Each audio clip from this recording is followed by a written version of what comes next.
అందరికీ నమస్కారం. News one network evening top 10 news bulletin కు స్వాగతం. ముఖ్యాంశాలు. సీతారాం ఏచూరి కన్నుమూత. సిపిఎం జాతీయ ప్రధాన కార్యదర్శి సీతారాం ఏచూరి ఢిల్లీ ఎయిమ్స్ లో చికిత్స పొందుతూ తుది శ్వాసను విడిచారు. గత నెల 19న తీవ్ర అనారోగ్యంతో ఎయిమ్స్ లో చేరిన ఆయన చికిత్స పొందుతూ నేడు మృతి చెందారు.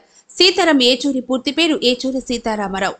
1952 ఆగస్టు 12న జన్మించిన ఆయన 1975 నుండి సిపిఎం పార్టీలో పనిచేస్తున్నారు. ఆయన మృతి పట్ల కమ్యూనిస్టు పార్టీల నాయకులు దిగ్భ్రాంతి వ్యక్తం చేశారు. ఎమ్మెల్యే కౌశిక్ రెడ్డిపై దాడి. బీఆర్ఎస్ ఎమ్మెల్యే పాడి కౌశిక్ రెడ్డిపై శేర్లింగంపల్లి ఎమ్మెల్యే అరికపూడి గాంధీ వర్గీయులు రాళ్లు, కోడిగుడ్లు, టమాటాలతో దాడి చేశారు. దాడి ఘటనలో కౌశిక్ రెడ్డి ఇంటి అద్దాలు, ఫర్నిచర్ ధ్వంసమయ్యాయి. గత 2 రోజులుగా ఇరువురు ఎమ్మెల్యేల మధ్య మాటల యుద్ధం కొనసాగుతోంది. MLA Arikapudi Gandhi arrest. MLA పాడి కౌశిక్ రెడ్డి ఇంటి ఎదుట ఆందోళన నిర్వహించడంతో పాటు తన వర్గీయులు కౌశిక్ రెడ్డి ఇంటిపై దాడి చేయడంతో పోలీసులు ఎమ్మెల్యే గాంధీని అరెస్ట్ చేశారు.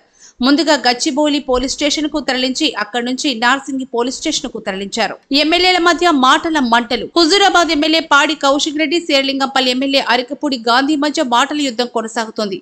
పిఎస్సి చైర్మన్ గా అరికపూడి గాంధీని నియమించడంతో వివాదం రాచుకుంది. ఒకరినొకరు వ్యక్తిగతంగా దూషించుకున్నారు. తనపై దాడిని కౌశిక్ రెడ్డి వలసవాదుల దాడిగా అభివర్ణించారు. ప్రజల మధ్య విద్వేషాలు రెచ్చగొట్టేలా కౌశిక్ రెడ్డి వ్యాఖ్యలు ఉన్నాయని గాంధీ ఆగ్రహం వ్యక్తం చేశారు. మల్లికార్జున ఖర్గేను కలిసిన TPCC chief Mahesh Goud. Telangana PCC chief గా నియమితులైన బొమ్మ మహేష్ కుమార్ గౌడ్ ఢిల్లీలో కాంగ్రెస్ అధ్యక్షుడు మల్లికార్జున ఖర్గేను మర్యాద పూర్వకంగా కలిశారు. తెలంగాణ రాష్ట్రంలో పార్టీని సంస్థాగతంగా బలోపేతం చేస్తానని అన్నారు. మహేష్ గౌడ్ మల్లికార్జున ఖర్గే అభినందించారు. ఘోర రోడ్డు ప్రమాదం, 4 మృతి. ఆంధ్రప్రదేశ్ రాష్ట్రం తిరుపతి జిల్లా చంద్రగిరి మండలం భాకరపేట కనుమ రోడ్డుపై కారు బైకును కంటైనర్ ఢీకొట్టడంతో కారులో ప్రయాణిస్తున్న 4 అక్కడికక్కడే మృతి చెందారు. కంటైనర్ కలకడ నుంచి చెన్నైకి టమాటా లోడుతూ వెళ్తూ ఉండగా లారీ అదుపు తప్పి కారును ఢీకొట్టింది.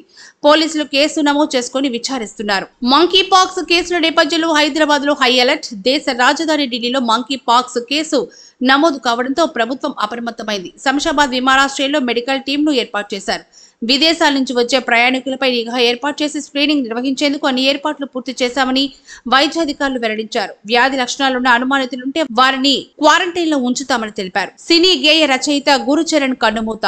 తెలుగు సినీ గేయ రచయిత గురుచరణ్ కన్నుమూశారు. సినీ గేయ రచయిత వేటూరి సుందరరామూర్తి దగ్గర శిష్యరేఖం చేసిన గురుచరణ్ ఎన్నో మధురమైన పాటల్ని రాశారు. ఆయన మృతి పట్ల తెలుగు సినీ పరిశ్రమ సంతాపం ప్రకటించింది. ప్రకాశం బ్యారేజ్ లో బోట్ల తొలగింపు ప్రక్రియ వేగవంతం. ప్రకాశం బ్యారేజ్ లో ఇసుక బోట్లు కొట్టుకొచ్చిన ఘటనలో అధికారులు బోట్ల తొలగింపు ప్రక్రియను వేగవంతం చేశారు.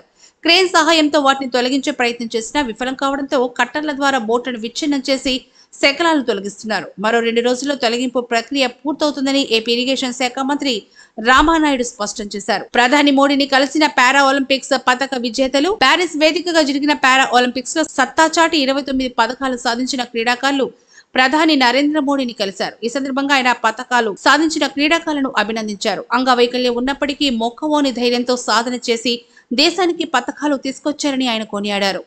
తదుపరి తాజా వార్తల కోసం చూస్తూనే ఉండండి న్యూస్ వన్ నెట్వర్క్.